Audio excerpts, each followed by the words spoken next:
But I think the way it's been shot, like it's pretty quick. There's a lot of close-ups of her, a lot of point of view shots of following her around the castle, and the score too. You notice the score coming in each scene, the squeaking of the violin and all that, the drums. It's score heavy, and I think it's got to do with trying to make us confused, just the way Rhaenyra was sort of confused. Yeah, I thought it was a good episode. There wasn't any real dragons or battles or anything which we've seen in the first couple of episodes so far, but it sort of helped to change, I guess, what House of the Dragon's about. So for the first 2.5 or 2 and a bit seasons, we've watched everyone fight for the Iron Throne. So now we've got Rhaenyra finally sitting on the Iron Throne, and almost immediately, she discovers that winning a war and ruling a kingdom, and those are two completely different things. So.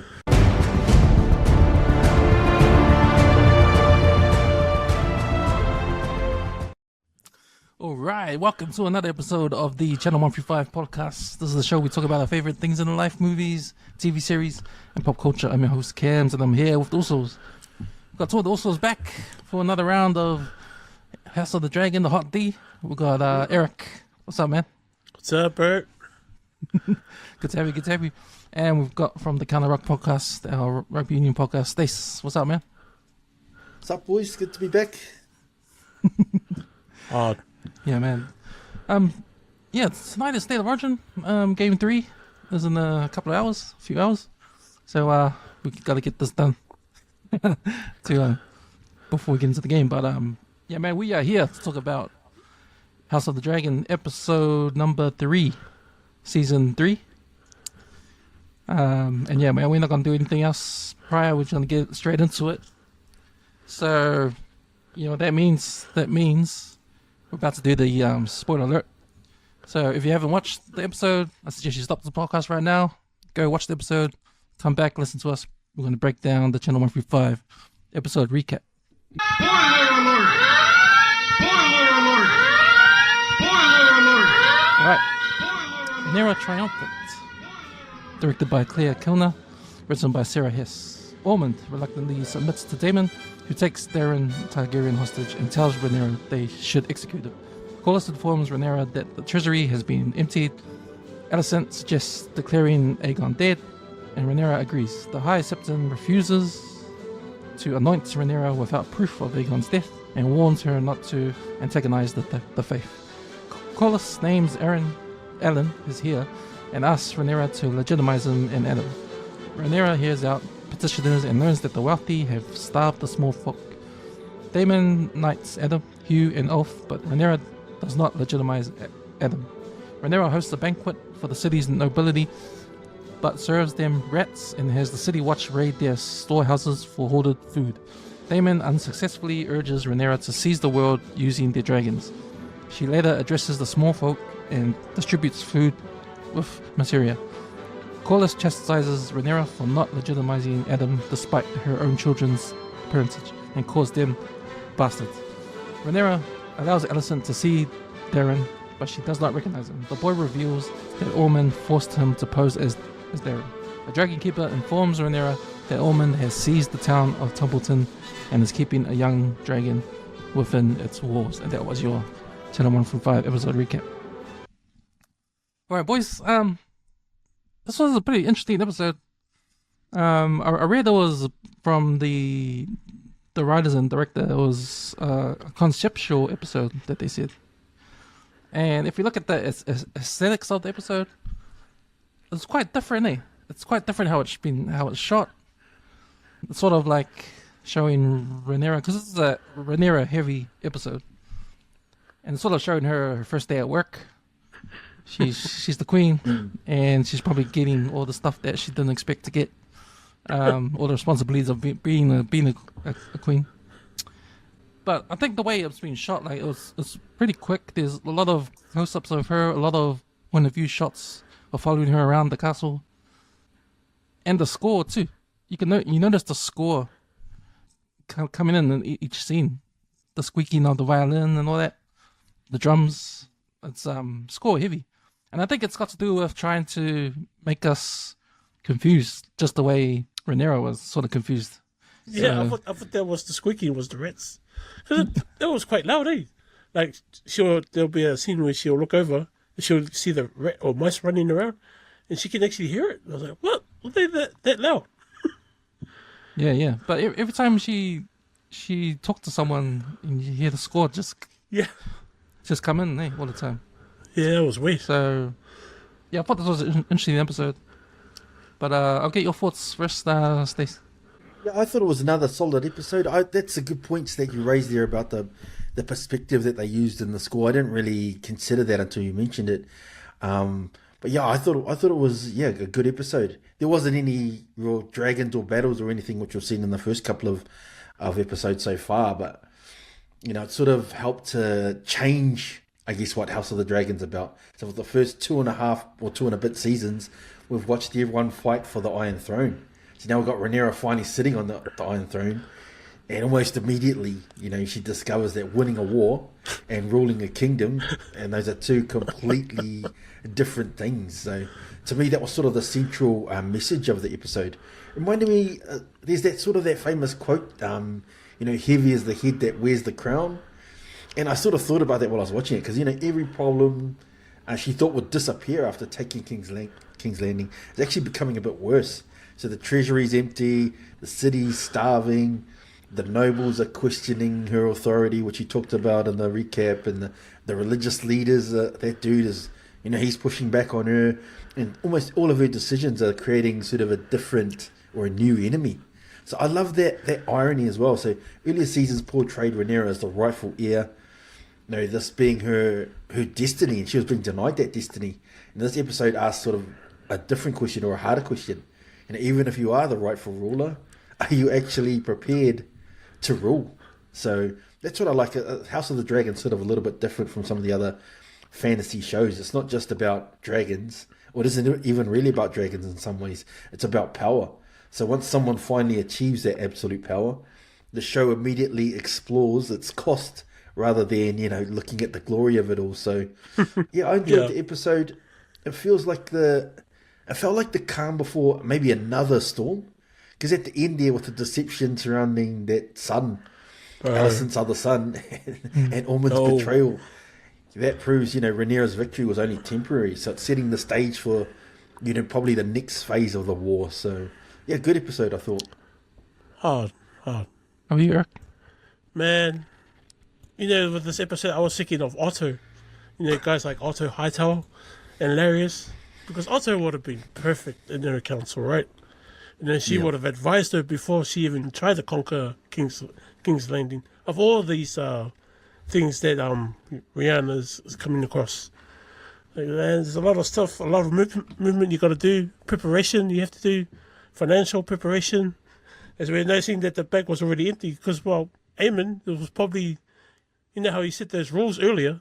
Like, he didn't give a shit about the people, right? He just kind of said, nah, do this, do that, take all their food, I don't care. But and his council was like, no, the people are going to starve, they're going to hate us. And he's like, I don't care. Well, the blockade didn't help either. Remember in season 2, how Rhaenyra sort of blockaded so they could starve and they would complain to... Yeah. Even before that, I remember Otto arguing with Aegon before Aegon kicked him as the hand. And he made Sir Kristen the hand. And you know how Sir Otto Hightower was telling him, you don't know what you're doing. We have to do stuff. He did all the stuff to make the people believe in him. And then the man turns around and chops, those innocent people's heads off to try to find out who was the traitor. So, all that kind of experience, that would have been invaluable for Rhaenyra for this episode, I reckon. So, yeah, like you said, Stace, she didn't realize how hard it was going to be to take the throne. And then when she finally did step in those shoes, she's not capable of thinking outside the box or thinking far ahead, to prepare the people, all the little parts that they had to do, all the correspondence and that, especially becoming the queen. Didn't have that figured out before she went there. She kind of only went there because of Alicent, because Alicent set that all up. But it was emotional, it wasn't, she didn't think about it through. And neither did Rihanna. They did, on both accounts, they didn't think about it. If they had somebody like Otto there, even Larys, even though Larys is a scheming snake, He's way clever enough. And I'm sure because the financial, you know how they were saying the gold's gone, I'm sure that's part of Darius as well. He probably took some of that as well with him. I wouldn't be surprised. So yeah, it was an interesting episode. And I was cracking up the whole time. It's like, bro, you should have been aware of all of this stuff before you even set foot in King's Landing. So yeah. Yeah, it told me a lot about how they grew up. So she really wasn't prepared to be a queen. Like her dad didn't, show her this is how you gotta do it. You gotta help the people. You gotta hear what they have to say. You gotta sort the problems out of the people. You gotta be political and all that. So it seems like she was so caught up in this war.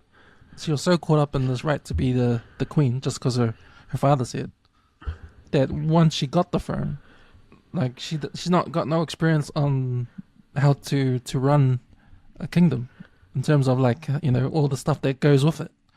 So and that's why this whole episode it's her running around all these things for another, whether it was from the people, even Damon. Damon's always in her ear, like saying, "Come on, man, you gotta show power. You gotta kill this dude. You gotta go and get these other houses in line because no one believes you're the queen. Yeah, you gotta go in attack mode. He's still like in the background, just doing his thing. So." And she's taking a different approach to it all. And you hear it in that scene when her and Damon are talking outside. On the balcony. On the balcony? Yeah. How she was saying, oh, my why is because my father said I'm to be queen.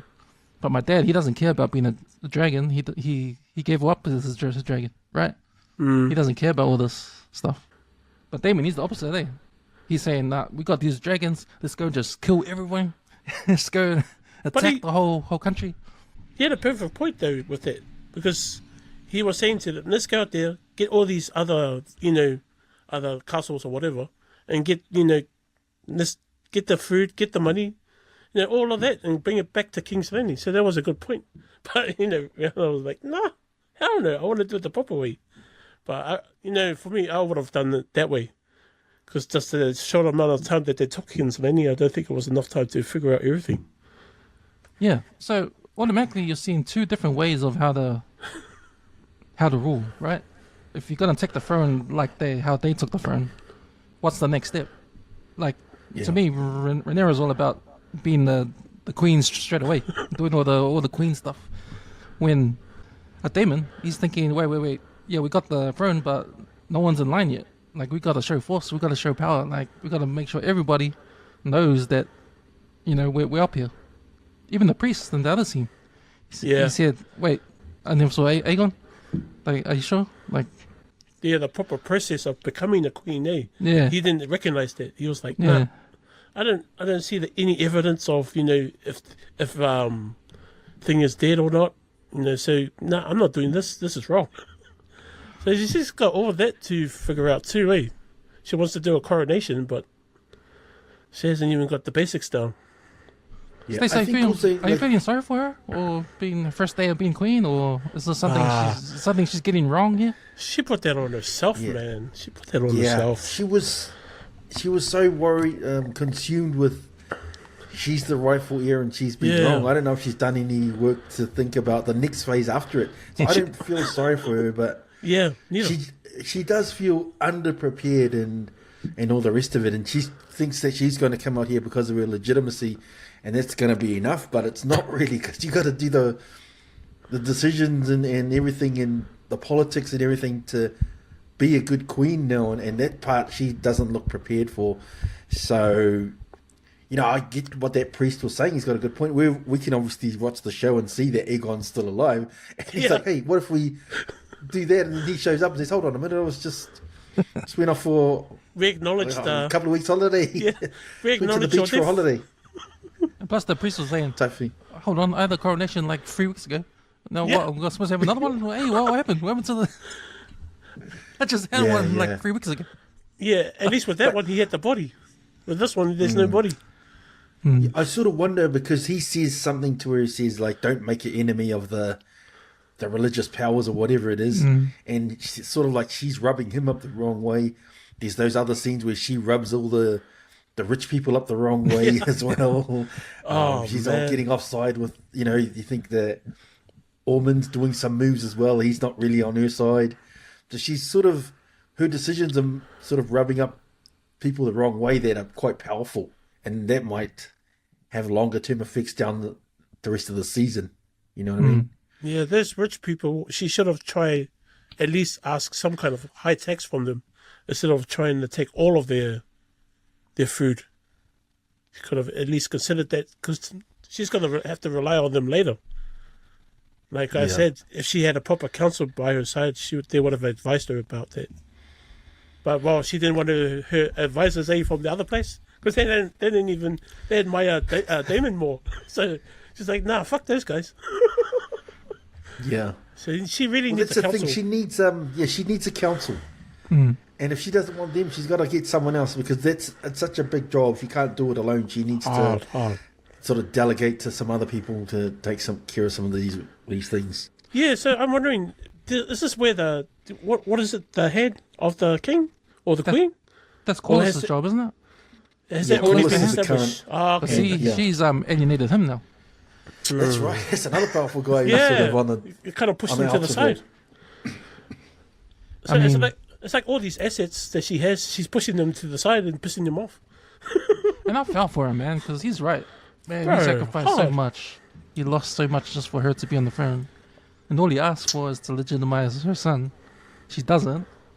And then throws it back on her face. Say, like, hang on, you got kids too who are not legit. So what's up? And you know that what that reminded me of was his brother, who had said the same thing in court before Damon chopped his head That's off. right. eh? You can keep your tongue. He can keep his tongue. Was that the I was brother? like, oh. Yeah, and Viserys was like, wanting the brother's tongue for saying what he said. Damon just chopped his head. It's like, damn.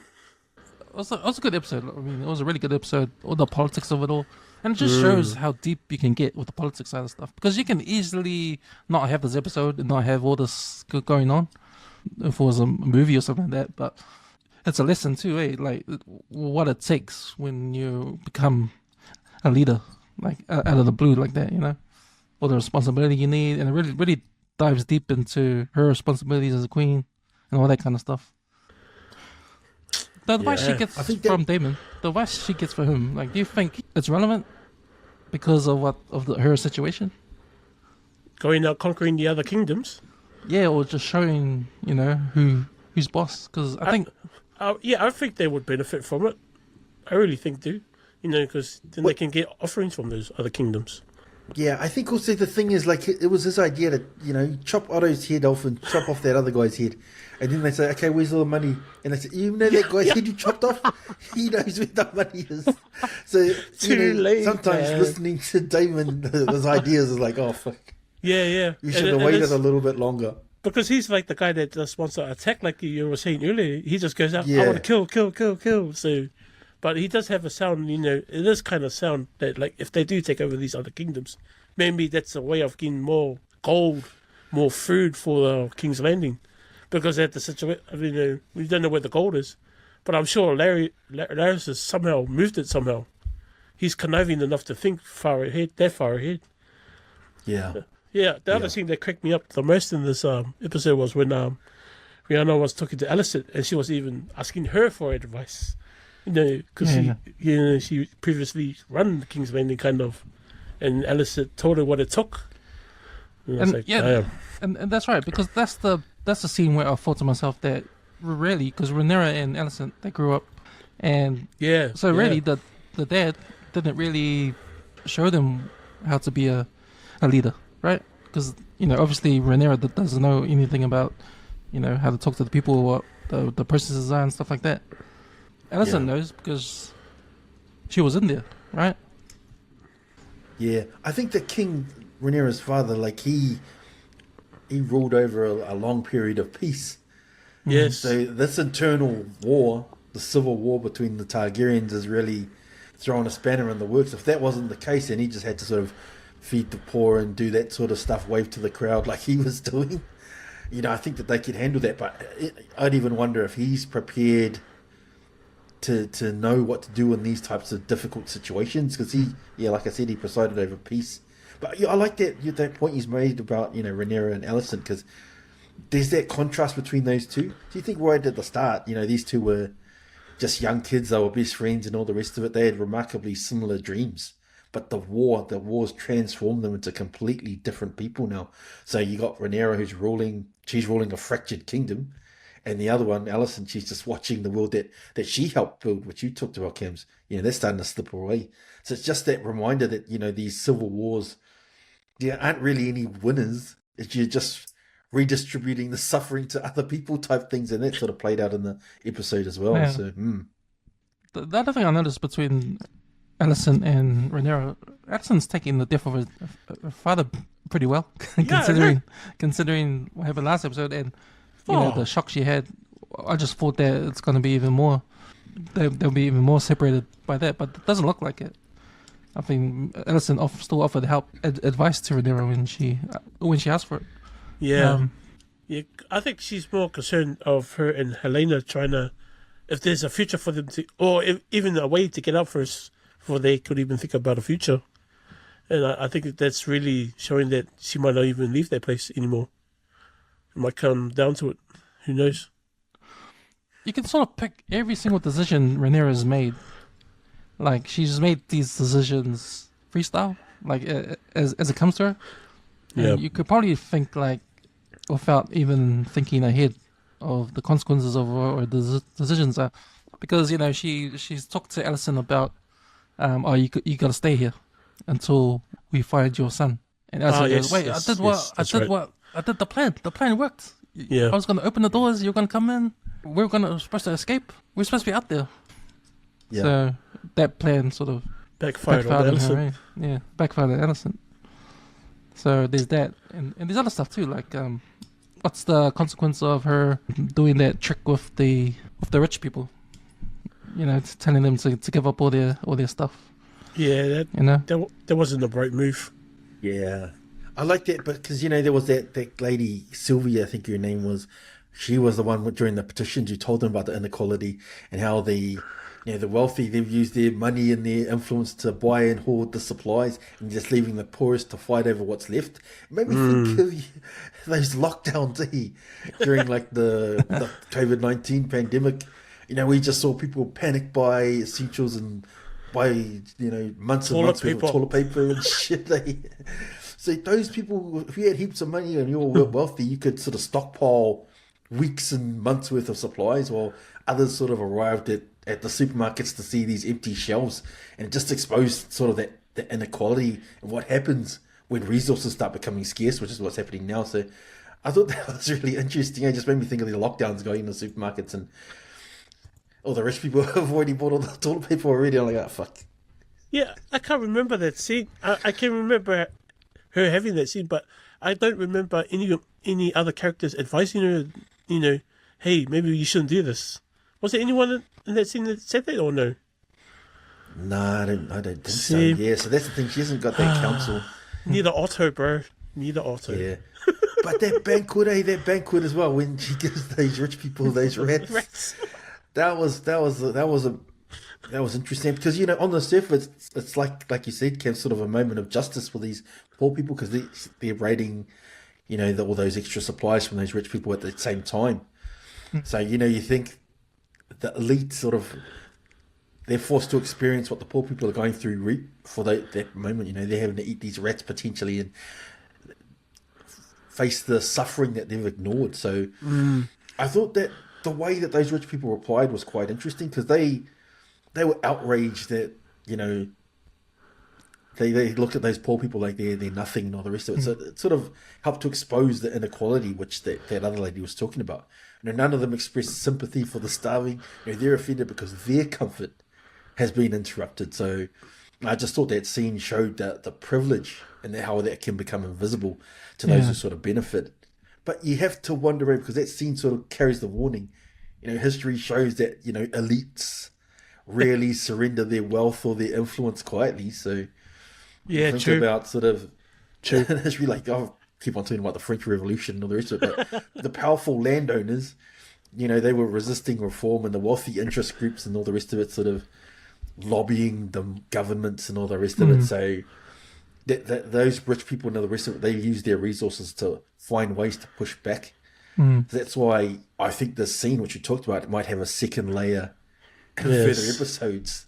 So, Rhaenyra could say she won the moral high ground this time or whatever, but she might be losing some political capital because those noble houses, they've got soldiers and they can influence trade and they've got sort of regional alliances and all the rest of it. So humiliating them publicly, satisfies the poor people. At what cost? The resentment that they'll have could sort of start to build up a bit. At the same time, I wouldn't let Rhaenyra off the hook since she, in season 2, I always remember she did the blockade. So that's a big factor why the people were starving. So if you think about the politics that goes on in Game of Thrones and even in House of Dragon, like the people are used as pawns in the war. So she actually used the people in the war to get on the nerves on the at King's Landing, right? And it worked. It worked because the people were throwing stuff at Alicent. Remember that scene? They were throwing stuff at her, and then she comes in and she does the opposite. So sort of like trying to pay back what she did too. And I think the rich people, that was just a reaction to the blockade as well. So that's why they hoarded everything. But at the same time, because she got all those poor people come to the throne and talk about their problems and that, if they didn't do that, she wouldn't do what she did. So, it's good that they add all this in here because it's all about like what happens when she's on the throne, and it's good that they show us all this stuff too, and the stress she has, on her first day at work, all the problems, how it's chaos. Like she's walking around the castle and everyone's trying to rip all the green flags down and all that kind of stuff, and it's just a mess, and she can't really sit down and figure out what comes here and what comes there because everyone's after her for stuff. Like Adam or Hugh. Hugh comes up to her and says, "Oh, I need my wife to come back and I need all this," and she goes, okay, I'll handle it. I need all this other stuff. So she's running around trying to organize stuff, and it looks like she's in over her head. She's trying to manage all that, and at the same time, she's got her period too. So woman stuff, it's like it's probably a bad day for her. Eh? All the stress, and it's supposed to be like that. Eh? So that's why they amplified the sound of the rats in that day. Like every time she's looking around, hear that tweet, tweet, tweet in the background. She's going crazy. Stress levels are like overboard. So how would you rate her first day at work? Fail, bro. Fail? Fail? Fail to the death, man. God damn. Shucks. It sounds, they can save it, but they need to do it pretty soon. Yeah, because it's all about respect too. Like, she came out of the war still not getting 100% respect from her own people. They see her as like a female and all that kind of stuff. Like, you look back to when she got locked in her own room. She's the queen. You locked the queen in her room. Yeah. So it showed how much confidence they had in her, right?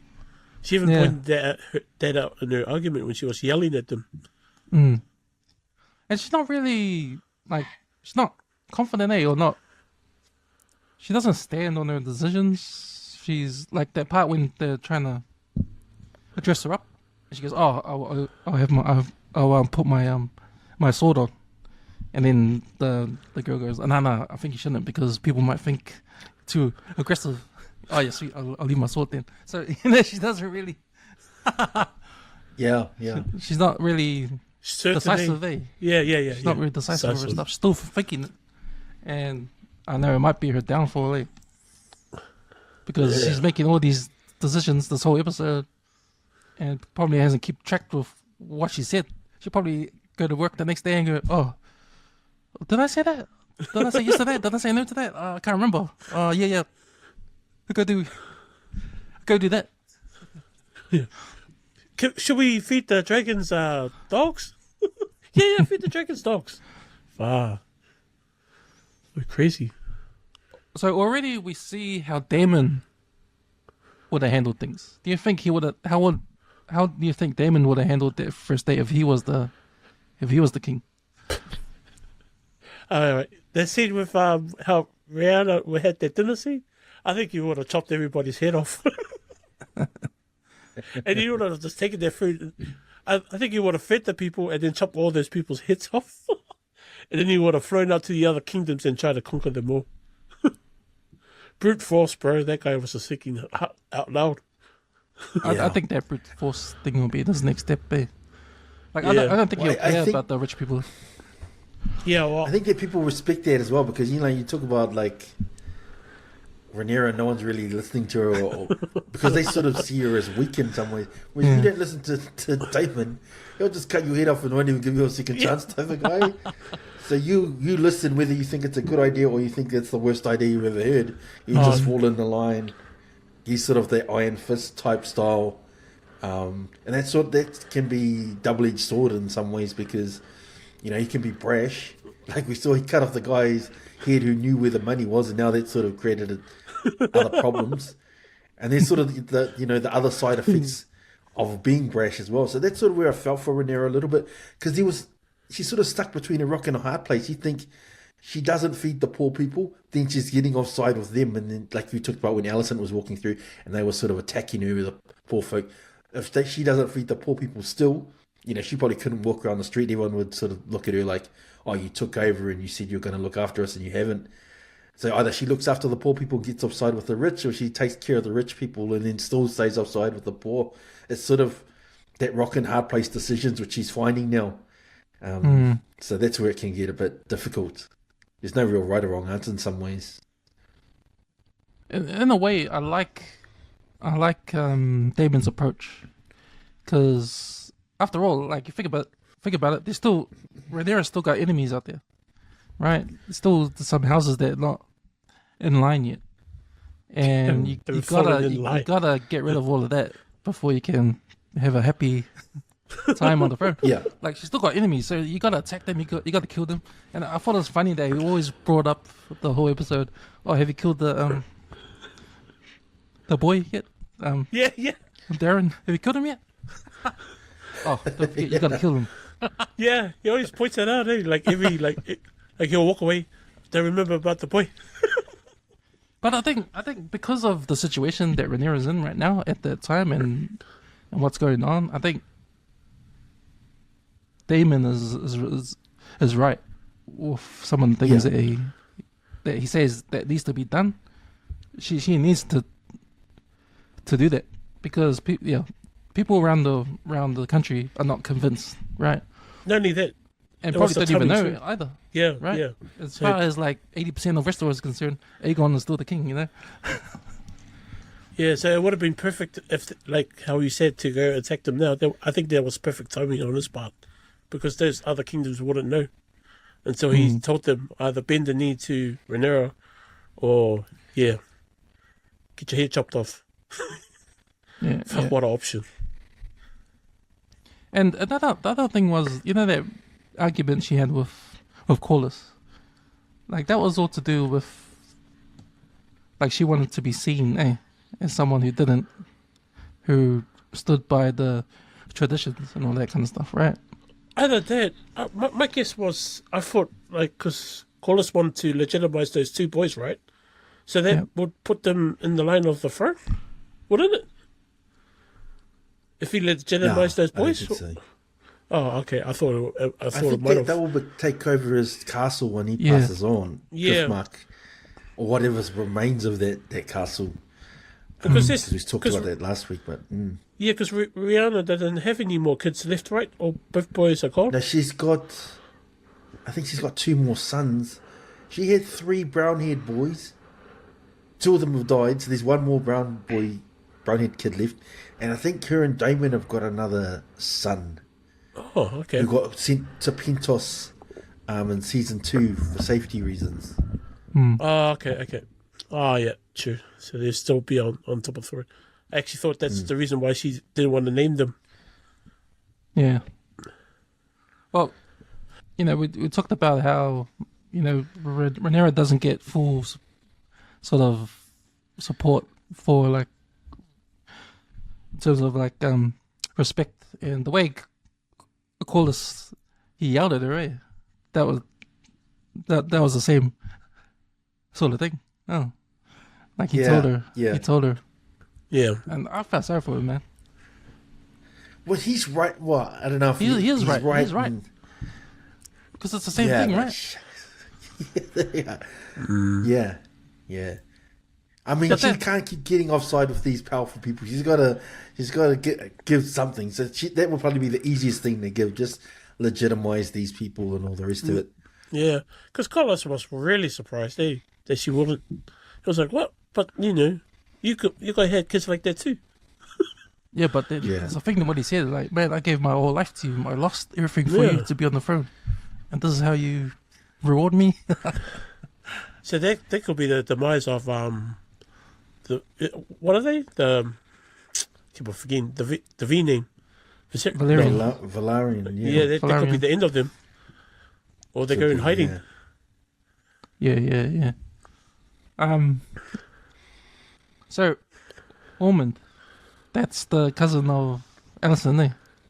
Yeah, tricky guy. Woman, yeah. So he's shown to be like a villain now, eh? Number one, like he tricked them. He gave another kid, and I didn't even know. Like we never saw Darren yet, eh? In any of the episodes, eh? So this is the I first time think he we've was seen in the him. background last week, Oh, was he? Oh, okay. but he's got He's got brown hair. Eh? Oh, brunette hair. he's got Hightower brown hair. So Oh, that's why okay. when he came on, I was like, hold on a minute. I didn't click it that it was a decoy, but I was like, I'm sure that they said that he's got brown hair.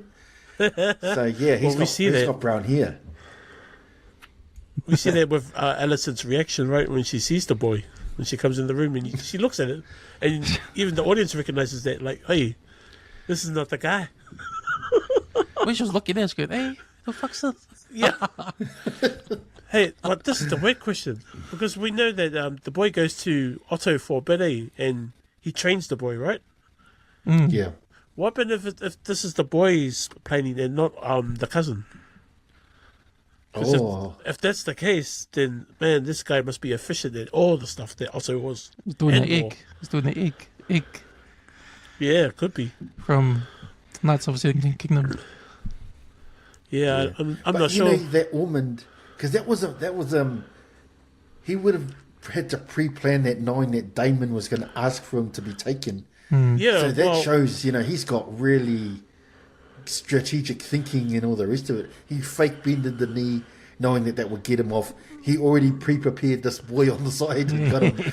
Yeah. He died ahead of time, knowing that he's going to ask for him. So I was like, shucks, this So, guy's playing chess while everyone else is still playing checkers type of guy. yeah, well, you see that with how he was reacting to when Rihanna was going to chop his head off. He was like, "Oh, just do it."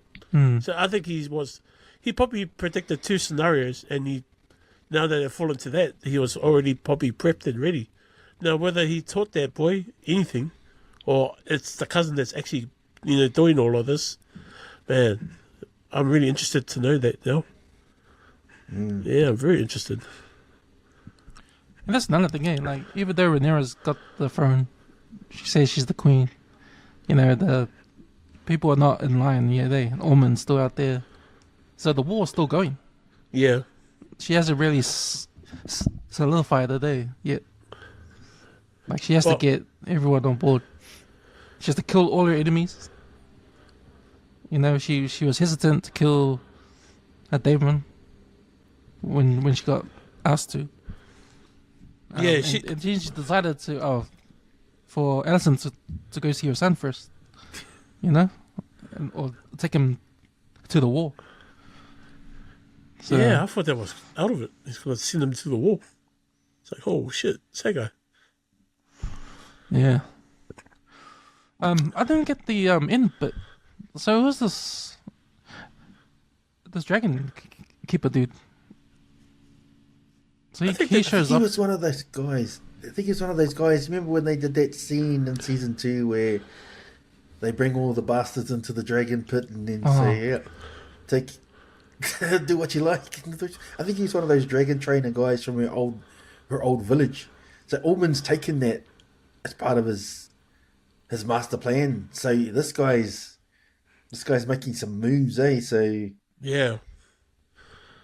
He's already And, taken and, that and the talent. young dragon, the dragon that he's got, is that his dragon? Because there was a dragon Yeah. I there, think that a was blue one, eh? I think there was what's his name? Is it Damon? No. Daron, I think, isn't Daron? What's his dragon? Oh, It could yeah, be. that's Alison's son's dragon. Yeah, because even she mentioned when she looked at the boy, she said, "Oh, I expected him to be older." Yeah. Oh, yeah. I mean, not Addison, Rihanna. She was saying, "No, I expected him to be older." So it's like, shit. I can't. Okay, if he's older than that kid, he's old enough to make decisions. But so if that dragon belonged to him, and the dragon didn't attack, then Damon should have known, eh? yeah, but he probably was around the dragon somewhere in that crowd. Yeah. as well. Yeah. You'd have to think so, otherwise that dragon Yeah. might have just eaten that Wait, boy accidentally. I would Yeah. have just turned around and went, "Oh, lunch." Yeah. A lot of hightails would have ended up there. Yeah, like I said, there was a heavy Rhaenyra episode. We didn't see any of Aegon and his adventures. We didn't see any of Aemon Yeah, or Laris. or Larys. All the guys they were talking about, we haven't seen them. Because what's his name? Aemon's at Harrenhal, right? And the witches got him. Yes. So she is caring for him. So because he's injured. Dumbass. Aegon is still lost with Laris. Is another scene that it was good to see when Daemon he knighted Adam and Ulf, and who it reminds me of a Knights of the Seven Kingdoms, Yeah. like that process there. I was cracking up at with Ulf. I thought he was gonna do this, side by side. They chopped the head off. I know how much he dislikes Ulf. Because the guy can't keep his mouth shut, eh? Doesn't know He the does like protocols. Ulf. No, He does like Ulf. He thinks like, how the hell does this dragon want him to be his rider? The guy doesn't listen. He's That too could play loud. out interesting again, eh? Because you're right. He doesn't like him. He slapped him last week. And he's been treating him like trash the whole time. You think about Ulf, he's not really that loyal. He wanted that dragon. He wants a castle and all this Yeah. other stuff. I wonder Women. if Ormond or whoever the Greens can get hold of him and say, hey, look, you want a castle and all this stuff? Come to our team and we'll give you a castle. Fight for our side. He doesn't seem like the loyal type. He's just sort of a what can I get out of it type of dude. So I think he could be open to potentially betraying them. And Damon's not helping things with the way he's treating him currently. So Yeah, I agree, bro. Hard up. I agree. Olaf does look like the type of guy. And I think the other dude too, forgot his name, but the other writers, he's like doing it for his wife and kids. And he's not getting any leeway from Rihanna, so he might too turn on her as well. So it's like, bro, she needs to compromise somewhere. At any point in this season, can you guys see what's going to lead up to the destruction of both these houses? Have we seen anything yet that this would end this season without knowing about what happened in the books and all that kind of stuff? well, I don't know. I think none of us have read the book, so No. we're all sort of shooting in the dark here. But yeah, I think so. I think that there are still pieces in play. Like, Aegon's not dead, and he's on his way to find his dragon. If he finds his dragon, Daeron, I think that's his name, Daeron, the other son, he's got that blue dragon. If Aegon can, Aemon can snap out of his fantasies and stuff and get on his dragon, there can still be this big dragon battle, which will ultimately be the end. So this is where, like you say, maybe Damon's got a point. We need to strike while they're sort of In limbo. scattered everywhere. Yeah. Don't give them chance. give them opportunity to all catch up together and then combine their forces and then come for us, because then we're going to be in trouble. So maybe in that perspective, keep on fighting. You haven't really won yet. You just got to sit on the throne for a bit, but it's still not over. Yeah. I think it's going to come from inside as well. So, we know the relationship with Corliss is not going well. So that might have something to do with what goes on inside. We sort of have a little disagreement between Daemon and Rhaenyra too. Well, like both have different ways of how they want to rule, and it all stems from Rhaenyra and how she grew up and what she learnt from her father. Yeah. And we know what Daemon's like.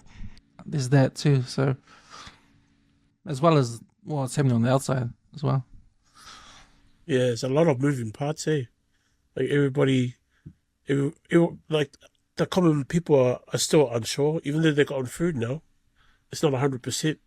So I think Rhaenyra's going to try and push for that coronation, try and get legitimized as the queen, and then set her foot firmly into King's Landing. But probably by that point, Omen and his crew are going around conquering the other houses. You know, where Daemon was saying, "Hey, we should have done that earlier." That might be might be their downfall as well.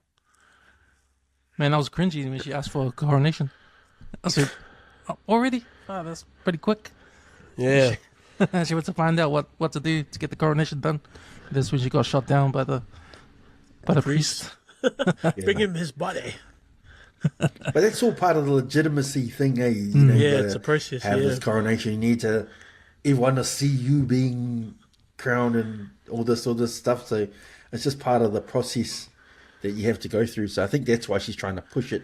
But there are other pressing matters, probably more pressing than that, which is what Damon's talking about. Yeah. Your enemies are still out there. Yeah. They're not prepared yet, but the longer she leaves it, the more prepared they will get, like you guys were saying. And then it'll be better in there, for them. Well, she knows what she has to do, but she's reluctant to do it. Like, she's got the conflict with her dad. She has to wipe everyone out, all her enemies first, and then start. Like, she started again from scratch, right? So what you got to do? You got to wipe all your enemies out first, and then come back and do it right. Sweet boys. Should we do who won this episode? Start with you, Eric. Can it be someone that's already dead? Can it be someone that's already dead and not in the episode? It can be anyone you think who won this episode, bro. I reckon Otto won this episode, bro. He was needed. How did he win this episode when he's dead? Yeah, exactly. If he wasn't dead, he would have advised her big time. He would have advised Alicent. He would have advised Rihanna, the whole lot, the whole shebang. But, oh man, yeah. Honestly, I reckon Otto Hightower won this episode for me, bro. Just hands down, Rihanna. Don't know what's there. Even though he's dead, he has not shown his face in this episode. I know. But if he was there, I would have put him as the loser of this episode because he's not there.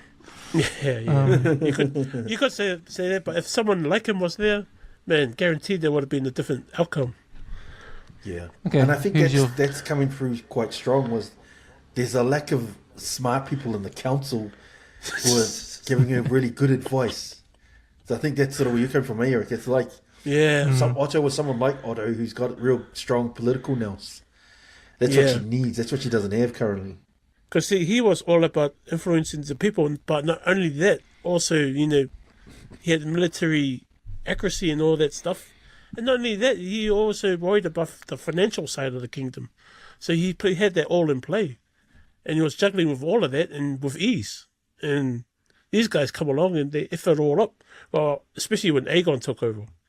And you see Otto telling him, you don't know what you're doing, bro. And that's why he handed the hand to Sir Kristen, and he's just as bad. So, yeah, I think ever since then it's going downhill. And it's getting worse. So who's your loser of the episode? Rihanna. I think she's the loser of this episode. Let's keep it simple. Who got this? Who's your winner? Yeah, I'll go for Ormond. Ormond Hightower's the winner. Yo. I like him. You know, he barely raised his voice in the whole episode, you know, but I think he's made the single biggest sort of move on the chessboard, in my opinion. So what I was impressed with was just his patience. So everyone else is sort of focusing on, you know, who sits on the Iron Throne today. Whereas Ormond's already thinking about, you know, who'll be sitting on there potentially a year from now type thing. So rather than resisting Rhaenyra outright, he just bends the knee, says the right words, swears fealty to her, and he gives her sort of exactly what she wants to see and what Damon wants to see. Sort of a defeated lord accepting her rule. It's sort of a masterclass in political survival in some ways. But, I think that real genius, we talked about it before, was that deception with the son, Daron. They presented this fake Daron for Damon to escort back to King's Landing, but that gives Ormond the opportunity to buy him something quite a lot more valuable than an army and all the rest of it. It buys him some time. So while Rhaenyra's, she believes she's tightening her grip on the realm and all the rest of it, you got Ormond quietly slipping away to organise the resistance. So it's sort of that oldest sort of military principle. If you can't win the battle today, you sort of delay and you regroup and you choose the battlefield that sort of suits you better. So it makes me think of like, just some leaders throughout history who have used diplomacy as a weapon. So like, there's that Fabius Maximus. He was like this Roman general, and he frustrated Hannibal not through these spectacular victories, but just through being patient. He kept on delaying, and he refused to fight on these unfavorable terms. So Ormond sort of applying that same philosophy, but sort of, I guess, in a political way as well. So, I mean, it makes him, he's quite a compelling foil as well, so that he understands that some of the other characters aren't quite getting that. Power is not just about strength, it's about the perception of it all. So Rhaenyra thinks she's gained another loyal bannerman with these Hightowers. In reality, she's just been given this sort of carefully constructed illusion. And, if the plan succeeds, we might look back on this episode and think, where Rhaenyra might have strengthened her rule, but the episode might be about, Ormond laying these foundations for challenging it a bit more. So I think every great political drama needs that master strategist, which you touched on earlier, Eric, with your winner. I'm going to say it again. This episode might suggest Ormond might become that dude if he's coming up with these strategic moves. I really think it's Otto Hightower influenced, but yeah, we won't know until later. If I think about my winner, definitely Ormond. But next to him, you can't really, because everyone has lost something in this episode. Probably the next winner down from Ormond is the poor folk who got some food. True. Yeah, they got some food. They won the episode because they got free food. Their food back. But yeah, I got the poor folk for the winner of the episode. For the loser of the episode, yeah, like I said, everybody's lost something. Rhaenyra, she's found out what it takes to be a queen, and she's not liking it. The Corlys, he's lost everything and still can't get what he wants from Rhaenyra. I just Daemon, thought of it. He probably almost won it, but then he found out that his ideas are different to his wife's. And Alicent, she's supposed to be somewhere else, not trapped in the castle. But maybe the boy, the boy's got lost the most. Because first his mum's kidnapped. He has to be this fake Targaryen. Dyed his hair white. Now he's got to get sent to the war. Hey, what did I do? Oh, that's a sad one. Poor dude. I think Owen didn't, tell him, what was at the end of the rainbow. There might be a chance you might get your hair chopped off or sent to the war, bro. Yeah. Oh, shit. Yeah. It's all about the percentages, eh? Like, the wrong move, you can get your head chopped off. Like, if you can survive all that, you're doing well. Yeah, it's like a behind the scenes episode, like behind the scenes of the throne kind of thing. What happens behind the scenes, what it takes. This episode, yeah. Crazy. So, boys, any last words before we knock off? Otto Hightower. Yeah. I just thought, it feels like this is going to be a turning point to this particular episode. So, it's been previously early episodes we've seen armies marching and dragons gathering and kingdoms sort of choosing sides, but This week they slowed everything down. The perspectives that they showed, which you touched on earlier, Cams, was really interesting, and the score and all the rest of it. So it just keeps on asking that same question: what happens after you win? Because then you got to make some tough calls. So Rhaenyra's finally getting to rule, but she's just discovering that wearing the crown is very different to chasing the crown. So it feels like all of her decisions have made a lot of new potential enemies and all the rest of it. So she fed the poor, got on side with them, but she angered the nobles at the same time. She rewarded one house, and then another house might feel slighted type thing. So it's a reminder that leadership isn't about making everyone happy. Sometimes it's about choosing which consequences you're prepared to live with, because there are always consequences to those decisions. So I really appreciated that side of the episode. I just wanted to say that. Yo. Yeah, for me, this was another solid episode, story-wise. Yeah, man, it's a bit of I heard it was a bit of a conceptual episode. How it looked different, and focused on Rhaenyra, and even the camera work, the cinematography, and all the score kind of stuff. You never saw that kind of style in any other episode. So I think it really highlighted what they're trying to convey in terms of Rhaenyra's point of view. Like, it shows how hectic it was for her, how stressful it was, and the angles, the camera angles, and the point of view angles, and all that kind of stuff. Trying to make us as audience feel all that too. So yeah, it's a pretty good episode, and the music too, like in and out all the time. You always wondered if something bad was going to happen, because every time someone spoke to her and she had to make a decision, you can hear the score get louder and louder. So every scene, so it was pretty good. It was pretty good. Yeah, another solid episode. Hard up. So boys, that's us for that episode of Channel 135. Thanks for jumping on. Episode 3 in the books. Episode 4 next week. Go New South. Yo, Queensland. yourself.